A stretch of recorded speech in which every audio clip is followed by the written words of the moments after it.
Mojo టీవీకి స్వాగతం. వార్తల ముందుగా ముఖ్యాంశాలు.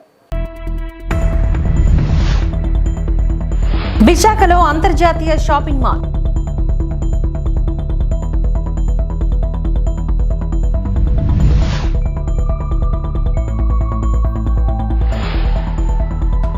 తిరుమల శ్రీవారిని దర్శించుకున్న సిజేఐ.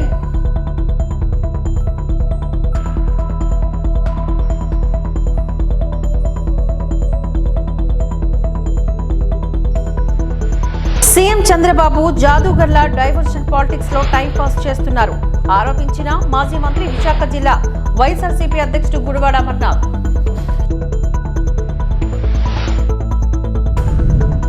అమరావతి లూలు సంస్థను ఏపీకి ఆహ్వానించినందుకు ఆ సంస్థ చైర్మన్ యూసుఫ్ అలీ సీఎం చంద్రబాబుకు కృతజ్ఞతలు తెలిపారు. చంద్రబాబుతో 18 ఏళ్ల అనుబంధం ఉన్నట్లు గుర్తు చేసుకున్నారు. ఆయనతో శనివారం జరిపిన చర్చలు ఫలప్రదమయ్యాయి. విశాఖలో అంతర్జాతీయ స్థాయి షాపింగ్ మాల్ నిర్మిస్తున్నామని అన్నారు. షాపింగ్ మాల్లో 8 స్క్రీన్లతోని ఐమాక్స్ మల్టీప్లెక్స్ నిర్మిస్తామని, విజయవాడ, తిరుపతిలో హైపర్ఔట్లను నిర్మిస్తాం, ఏపీలో ఆధునిక ఆహార శుద్ధి కేంద్రాలు, లాజిస్టిక్స్ హబ్లు నిర్మిస్తామని ఎక్స్ వేదికగా వెల్లడించారు.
సుప్రీంకోర్టు ప్రధాన న్యాయమూర్తి CJI justice DY Chandrachud Tirumala శ్రీవారిని దర్శించుకున్నారు. వైకుంఠం క్యూ కాంప్లెక్స్ వద్ద ఆయనకు టీటీడీ ఈవో శ్యామలరావు స్వాగతం పలికారు.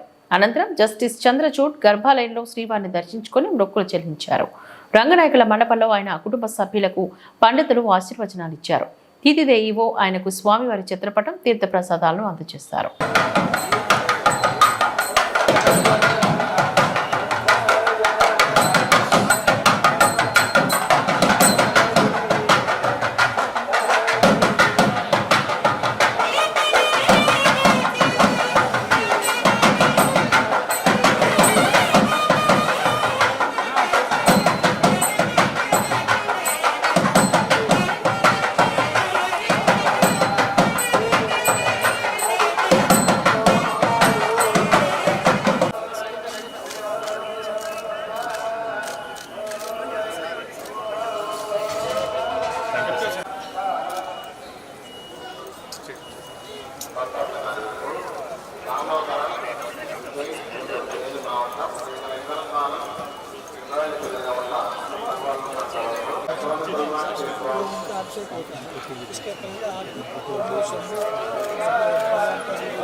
ప్రజల అవసరాలు, సమస్యలు గుర్తించి అందుకు అనుగుణంగా పనిచేయాల్సిన సీఎం చంద్రబాబు జాదవుల్లా డైవర్షన్ పాలిటిక్స్ లో టైంపాస్ చేస్తున్నారని మాజీ మంత్రి, విశాఖ జిల్లా వైఎస్ఆర్సీపీ అధ్యక్షుడు గుడివాడ అమర్నాథ్ ఆక్షేపించారు. చంద్రబాబు 100 రోజుల పాలనంతా వైఫల్యాలే అన్న ఆయన దాన్ని డైవర్ట్ చేసేందుకు టీటీడీ లడ్డూల తయారీలో కల్తీ నెయ్యి వాడారని ఆరోపణలు చేశారని అది బెడిసి కొట్టడంతో మళ్లీ డైవర్ట్ చేస్తూ జగన్ తిరుపతి పర్యటనపై రాద్ధాంతం చేశారని వెల్లడించారు. చంద్రబాబు తాను చేసిన ఆరోపణకు కట్టుబడి ఉంటే, నిజంగా ఆయనకు చిత్తశుద్ధి ఉంటే విచారణ కోరాలని, అది కూడా సుప్రీంకోర్టు పరిధిలో జరగాలని స్పష్టం చేశారు. దానికి భయపడిన చంద్రబాబు తను సొంతంగా నియమించిన సిట్ దర్యాప్తు పేరుతో రాజకీయం చేస్తున్నారని ధ్వజమెత్తారు. విశాఖపట్నంలో మాజీ మంత్రి, విశాఖ జిల్లా అధ్యక్షుడు గుడివాడ అమర్నాథ్ మీడియాతో మాట్లాడారు. గౌరవ అధ్యక్షులు జగన్మోహన్ రెడ్డి గారు పిలుపు మేరకు రాష్ట్ర వ్యాప్తంగా నిన్న పార్టీ శ్రేణులందరూ కూడా పెద్ద ఎత్తున కార్యక్రమాలు చేసి రాష్ట్ర వ్యాప్తంగా ఉన్నటువంటి అన్ని నియోజకవర్గ కేంద్రాల్లో కూడా వెంకటేశ్వర స్వామి దేవాలయాలకు వెళ్ళి పూజలు నిర్వహించి ఈ రాష్ట్ర ముఖ్యమంత్రి చేసినటువంటి తప్పుని, ముఖ్యంగా ఆయన్ని ఏ రకంగా వెంకటేశ్వర స్వామిని రాజకీయాల కోసం వాడుకున్నాడో మళ్ళీ అటువంటి తప్పు జరగకుండా ఆయనకు బుద్ధిని ప్రసాదించమని చెప్పి కోరినటువంటి సందర్భాలు కూడా మీ అందరూ కూడా నిన్న చూశారు. అయితే దీని మీద చాలామందికి ఏదో ఈ రాష్ట్రంలోనో ఈ రాష్ట్ర ప్రజలకు సంబంధించినటువంటి వ్యవహారం కాదు,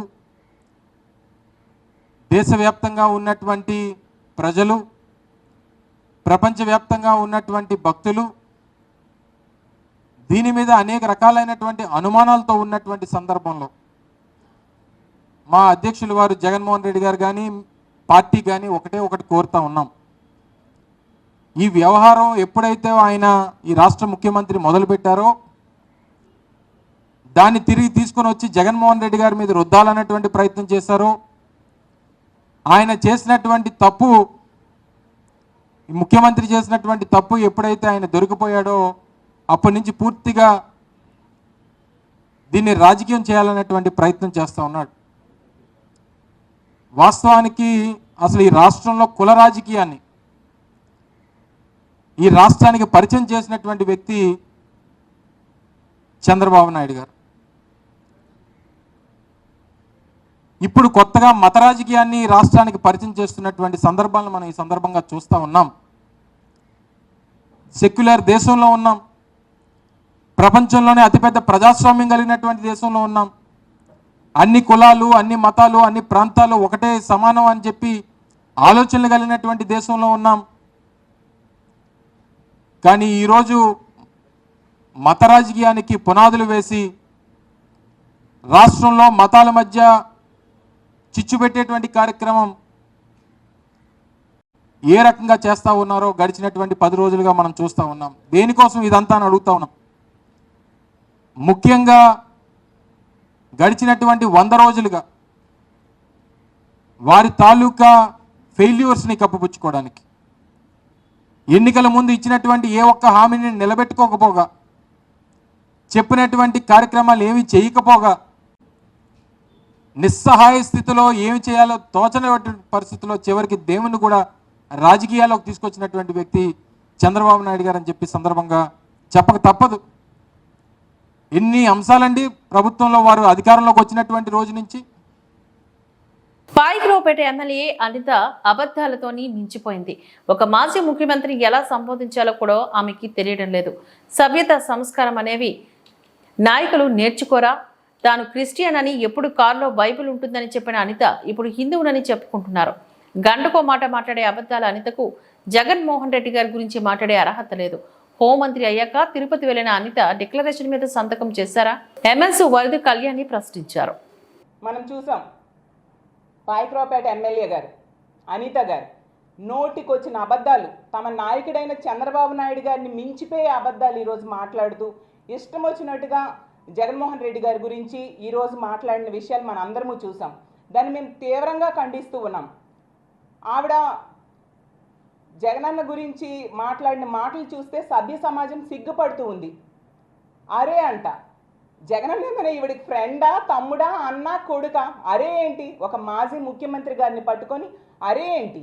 ఎన్నిసార్లు మీకు చెప్పాలి? మీకు సభ్యత, సంస్కారం మీకు తెలియదా? మీరు నేర్చుకోరా? నెక్స్ట్ ఏమో ఈరోజు చెప్తుంది నేను హిందూని అనేసి. ఆవిడ గతంలో ఒక ఇంటర్వ్యూలో నేను క్రిస్టియన్ని, నా కారులో బైబిల్ ఉంటుంది, నా పర్సులో బైబిల్ ఉంటుంది అనేసి ఆవిడే స్వయంగా చెప్పారు.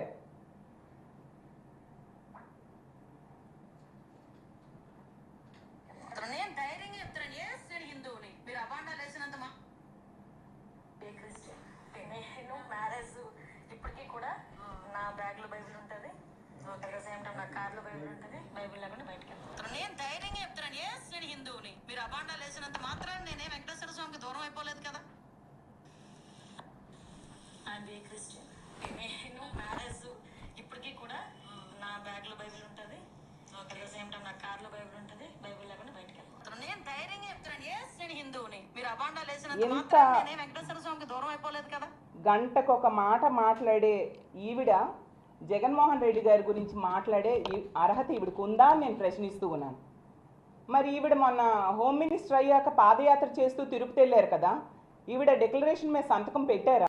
మీడియాకు సహాయ సహకారాలు అందిస్తాం. శాసనసభ్యులు శ్రీరామ్ రాజగోపాల్ తాతయ్య పట్టణంలోని టీచర్స్ కోఆపరేటివ్ బిల్డింగ్ లో AP MPa Andhra Pradesh media professional association సమావేశం నిర్వహించబడింది. ఈ సమావేశంలో రాష్ట్ర అధ్యక్షులు వీర్ల శ్రీరామ్ యాదవ్, శాసనసభ్యులు శ్రీరామ్ రాజగోపాల్ తాతయ్యలు పాల్గొన్నారు. జర్నలిస్టుల సమస్యలపై శాసనసభ్యులు శ్రీరామ్ రాజగోపాల్ తాతయ్యకు ఏపీ ఎంపీఏ రాష్ట్ర అధ్యక్షులు వీర్ల శ్రీరామ్ యాదవ్ వివరణ ఇచ్చారు. స్పందించిన శాసనసభ్యులు శ్రీరామ్ రాజగోపాల్ తాతయ్య మాట్లాడుతూ పట్టణంలో ప్రెస్ క్లబ్ ఏర్పాటుకు సహాయ సహకారాలు అందిస్తానని, నియోజకవర్గంలోని ప్రతి జర్నలిస్టులకు ప్రభుత్వమే స్థలం కేటాయించి ఇల్లు నిర్మించే విధంగా చర్యలు తీసుకుంటానని, జర్నలిస్టుల హెల్త్ స్కీమ్ను 2 లక్షల నుంచి 10 లక్షలు పెంచే విధంగా ప్రభుత్వాన్ని కోరుతానని, జర్నలిస్టుల సంక్షేమానికి ముఖ్యమంత్రి నారా చంద్రబాబు నాయుడు ఆధ్వర్యంలో కూటమి ప్రభుత్వం సిద్ధంగా ఉందని, జర్నలిస్టుల అనేక సమస్యలు ప్రభుత్వం దృష్టికి తీసుకువెళ్లి పరిష్కారానికి కృషి చేస్తానని జర్నలిస్టులకు హామీనిచ్చారు. ఈ సందర్భంగా రాష్ట్ర జిల్లా నియోజకవర్గ ఏపీ ఎంపీఏ నాయకులు, శాసనసభ్యులు శ్రీరామ్ రాజగోపాల్ తాతయ్యకు ధన్యవాదాలు తెలియజేశారు.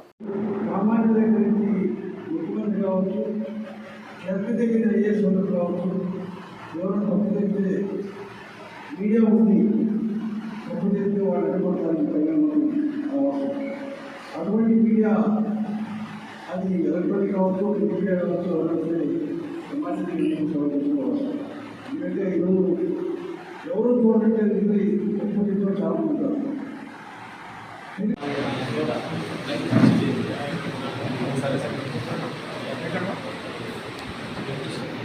డిప్యూటీ సీఎం పవన్ కళ్యాణ్ తిరుపతి పర్యటన విజయవంతం చేద్దామని ఎమ్మెల్యే ఆర్ని శ్రీనివాసులు అన్నారు. తిరుపతిలో ఓ ప్రైవేట్ హోటల్లో ఆదివారం జరిగిన చిత్తూరు జిల్లా జనసేన పార్టీ సమావేశంలో ఎమ్మెల్యే మాట్లాడారు. సనాతన ధర్మ పరిరక్షణకు ప్రాయశ్చిత దీక్ష ప్రారంభించిన పవన్ కళ్యాణ్ తిరుమలకు వస్తున్నారంటూ తెలిపారు.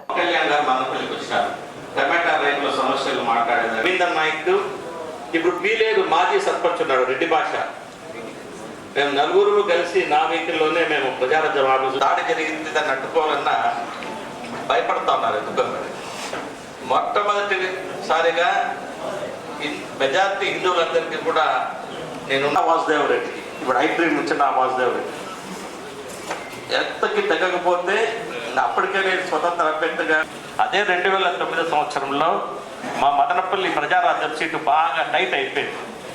ఎవరికి దివంగత మిత్రులు 4వ సంవత్సరంలో నేను స్వతంత్ర అభ్యర్థిగా మదనపల్లిలో పోటీ చేసినప్పుడు జస్ట్ 4,000 ఓట్లతో ఓడిపోయాను. దురదృష్టవశాత్తు నాకు ఇచ్చిన సింబల్ కన్ఫ్యూజ్ అయిపోయి అందరూ కూడా నాకు అదృష్టమో దురదృష్టమో పుంగనూరు పాలెంపల్లి గ్రామంలో అది పెద్ద క్రషర్ ఉంది. రోడ్డు నేను ఆ ప్రాణం పైన వదలను, నిర్ణయం మీరు తీసుకోండి అని చెప్పినాను. ఆ రోజే నేను నా భార్య బతికిన 4వ సంవత్సరంలో నేను స్వతంత్ర అభ్యర్థిగా మదనపల్లిలో పోటీ చేసినప్పుడు జస్ట్ 4,000 ఓట్లతో ఓడిపోయాను. దురదృష్టవశాత్తు నాకు ఇచ్చిన సింబల్ కన్ఫ్యూజ్ అయిపోయి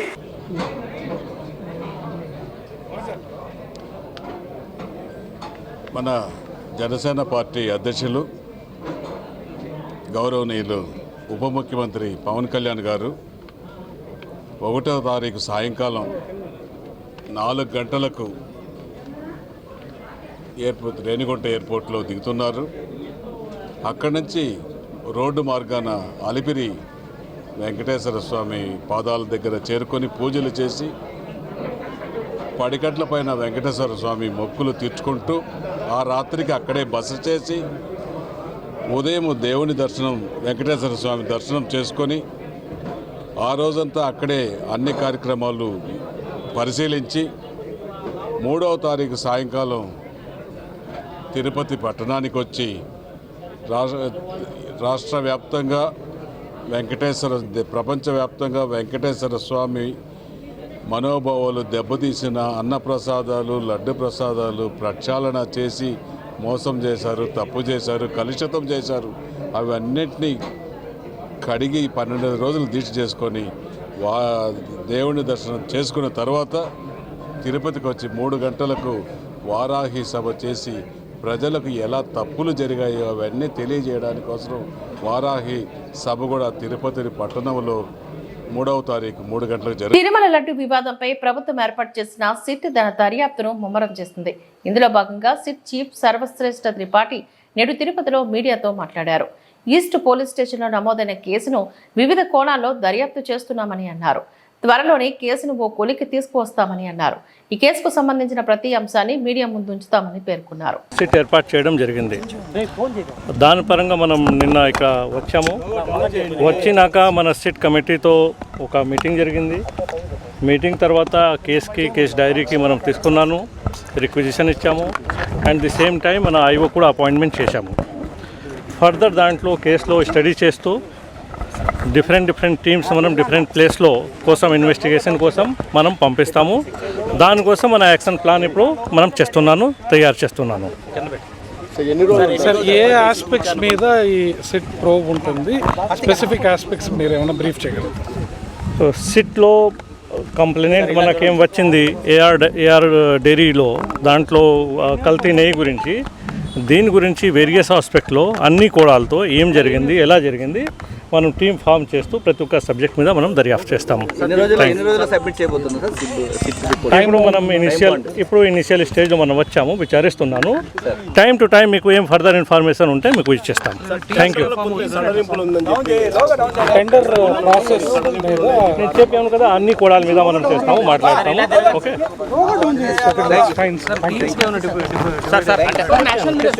ప్లాస్టిక్ వాడకాన్ని నిషేధించి బట్ట సంచులనే వాడాలని బీజేపీ జిల్లా అధ్యక్షుడు జగదీశ్వర్ నాయుడు పిలుపునిచ్చారు. ఆదివారం ఉదయం 11 గంటలకు మార్కెట్ వద్ద ప్రధాని నరేంద్ర మోదీ జన్మదిన వృక్షోత్సవంలో భాగంగా బీజేపీ సెంట్రల్ మండల అధ్యక్షుడు షణ్ముగం ఆధ్వర్యంలో పేదలకు బట్ట సంచుల పంపిణీ కార్యక్రమాన్ని నిర్వహించారు. ముఖ్య అతిథిగా పాల్గొన్న ఆయన ఈ సందర్భంగా మాట్లాడారు. నరేంద్ర మోదీ పిలుపు మేరకు ప్లాస్టిక్ వాడకాన్ని నిషేధిస్తూ బట్టల సంచి వాడాలని ప్రజలకు పిలుపునిచ్చారు. ప్లాస్టిక్ వల్ల మనుషులకే కాకుండా జంతువులకు కూడా అనారోగ్యం పడడమే కాకుండా మరణాలు కూడా సంభవించే అవకాశం ఉందని చెప్పారు. ప్లాస్టిక్ కు ప్రత్యామ్నాయంగా బట్ట సంచులనే వాడాలని సూచించారు. కార్యక్రమంలో బీజేపీ జిల్లా ప్రధాన కార్యదర్శి అట్టూరి శ్రీనివాసులు, తోటపాల్యం వెంకటేష్, నాయకులు, కార్యకర్తలు తదితరులు పాల్గొన్నారు.